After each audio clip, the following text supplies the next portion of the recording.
Dragon ফল, যা কিনা পিটায়া নামেও পরিচিত, এখনকার সময় বেশ জনপ্রিয় ফলে পরিণত হয়েছে। তার কারণ হলো ড্রাগন ফলের পুষ্টি এত বেশি সমৃদ্ধ, যার মধ্যে এত রোগ প্রতিরোধ ক্ষমতা সম্পন্ন প্রতিরোধক রয়েছে যে এর চাষ করাটাও এত সহজ যে এখন যে কেউ বাড়ির আঙিনা কিংবা ছাদে করতে পারছেন ড্রাগন ফল গাছের চাষ। এবং এই ফলের যেহেতু বাজার মূল্য অনেক, তাই বেশিরভাগ মধ্যবিত্তরা এখন নিজের বাড়িতেই করছেন এই ফল চাষ।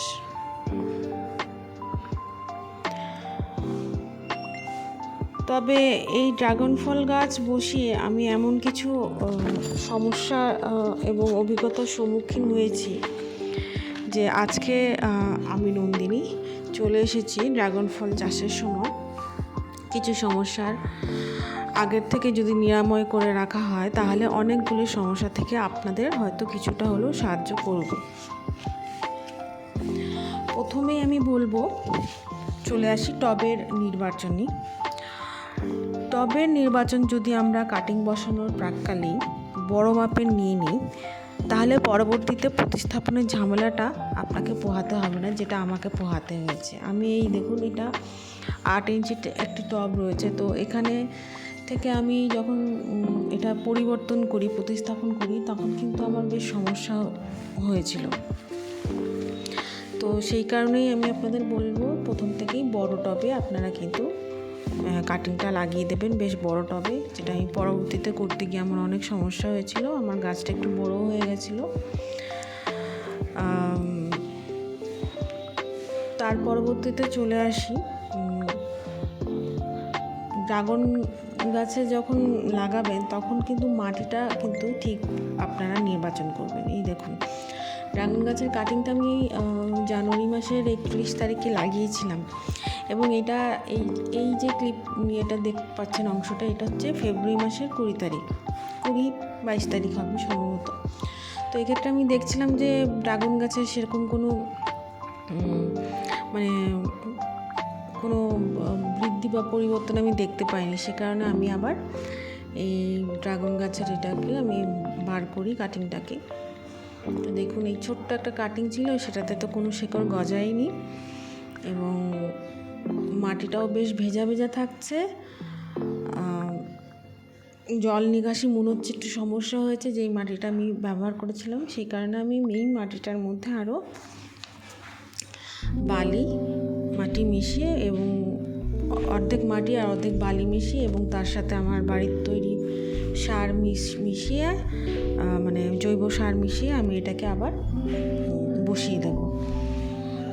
তো এই জন্যই আপনাদের বলছি যে এই মাটিটাকে এমন আপনারা নেবেন যাতে মাটি তাড়াতাড়ি শুকিয়ে যায় এবং জল ধরে না রাখে, এবং জল নিকাশি ব্যবস্থাও নিচে আপনার টবের খুব ভালো করতে হবে, কেননা যাতে পরবর্তীতে জল নিকাশিতে মাটির কারণে সমস্যা দেখা দিলে তখন ড্রাগন গাছের শিকড় খুব তাড়াতাড়ি পচে যাওয়ার সম্ভাবনা থাকে, নষ্ট হয়ে যেতে পারে। তখন আপনার সম্পূর্ণ যে কর্মটাই কিন্তু আপনার বিফলে যাবে, এত কষ্ট। সেই জন্য জলও খুব বুঝে দেবো, এবং মাটিটাও কিন্তু সঠিক নির্বাচন করবেন। ডেলা সমৃদ্ধ মাটি কিন্তু আবার একদমই ব্যবহার করবেন না, এঁটেল মাটি জাতীয় মাটি সম্পূর্ণ আপনারা অ্যাভয়েড করবেন, যেন কোনোভাবেই এঁটেল মাটির ব্যাপারটা না থাকে, শুকনো থাকে, ঝুরঝুরে থাকে, জল দিলেও সঙ্গে সঙ্গে জলটা যেন বেরিয়ে যায়। তো এই গেল আপনার একটি গুরুত্বপূর্ণ, এইটা আমি আলোচনা করলাম। এবং পরবর্তী যেটা নিয়ে আলোচনা করব পয়েন্টটা, সেটা হলো ড্রাগন গাছে যখন বড় টবেই আপনি বসাবেন তখন প্রথম থেকেই বেশ শক্তপোক্ত একটা সাপোর্ট দিয়ে দেবেন। এখানে আমি দিয়েছি একটা কাঠের বেশ বড় একটা সাপোর্ট। তো এইটা যতদিন না দিয়েছি ততদিন কিন্তু ড্রাগন ফলের গাছ কিন্তু বাড়তে চাইনি, আমার যেটা মনে হয়েছে বাড়াতে সমস্যা দেখা দিয়েছে। তো এটাও আমি একটু লেটেই আমি দিয়েছিলাম, মানে বলতে পারেন লেট বলতে যখন এই বড় ইয়েটায় আমি বসাই তখনই আমি দিয়ে দিয়েছিলাম, দিয়ে তারপরে আমি এটাকে বেঁধে দিয়েছিলাম। এই কাঠের যে তক্তাটা আছে সেটাতে আমি এটা ভালো করে বেঁধে দিয়েছিলাম। সাপোর্ট না পেলে কিন্তু ড্রাগন গাছের বৃদ্ধিতে সমস্যা দেখা দেয়, সেই জন্য ড্রাগন গাছে একটা বেশ শক্তপোক্ত সাপোর্ট দিয়ে দেব। পরবর্তী পয়েন্ট আর বেশ গুরুত্বপূর্ণ পয়েন্ট, যেটা হলো আপনার ড্রাগন গাছের প্রুনিং। আমার এই ড্রাগন গাছটাকে আমি বড় হতে সময় দিয়েছি, প্রুনিংটা বেশ পরে করেছি। একদম এই দেখুন, যেখানে কাঠটা শেষ হয়েছে, কাঠের টুকরোটার মাথাটা, ওখানটায় গিয়ে আমি প্রুনিংটা করেছি। এটার একটি বিশেষ কারণ হলো যে আমি যদি প্রথম অনেক আগেই প্রুনিং করে ফেলতাম তাহলে ড্রাগন গাছের একদম নিচের দিক থেকেই যত যে আরও ডাল বেরোতে শুরু করতো, তাতে কি হতো, এবার ওই টব বরাবর দেখতেন পুরো ছড়িয়ে ডাল চলে এসছে। তখন কিন্তু আপনার ওই ড্রাগন গাছের যে টবের ওই জায়গাটা, মাটিটার আপনি কাছাকাছিই যেতে পারতেন না, এমনভাবে ডালগুলো ছড়িয়ে যেত না। আপনি মাটিতে যে একটু সার দেবেন, কিছু করবেন, কোনো কিছুই আপনি করতে পারবেন না, কাছাকাছি যেতেও পারবেন না।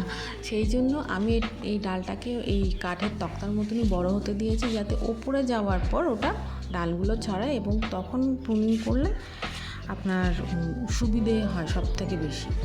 সেই কারণে প্রুনিংটা আপনারা চেষ্টা করবেন এরকম বড় হওয়ার পরে প্রুনিং করার জন্য, এবং প্রুনিং করলেই আপনি দেখবেন ডাল বেরোতে শুরু করেছে।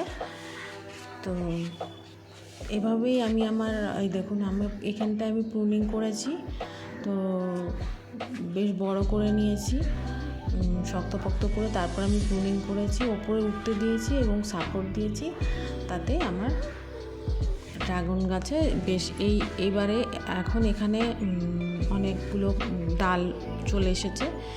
তো আমি আপনাদেরও এই অ্যাডভাইসটাই দেব যে প্রুনিংটা আপনারা বেশ বড় হওয়ার পরে করবেন, তাহলে আপনাদের সুবিধাটাই বেশি হবে, অসুবিধাগুলোর সম্মুখীন হতে হবে না।